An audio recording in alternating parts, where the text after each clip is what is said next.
தேவ கிருபை வழங்கும் இன்றைய மன்னா.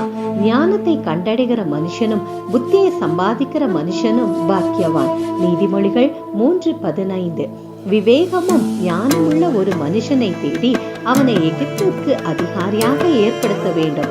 இந்த வார்த்தை பார்வோனுடைய பார்வைக்கும் அவன் ஊழியக்காரர் எல்லோருடைய பார்வைக்கும் நன்றாய் காணப்பட்டது.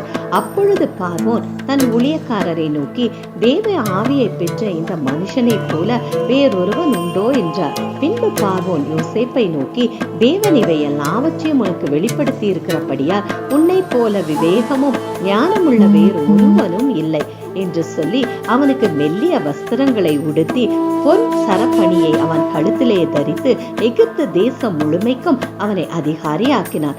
ஆம் பிரியமானவர்களே, நாமும் யோசேப்பை போல வெள்ளியை சம்பாதிப்பதிலும் புத்தியை சம்பாதிப்பது எவ்வளவு மேன்மையானது.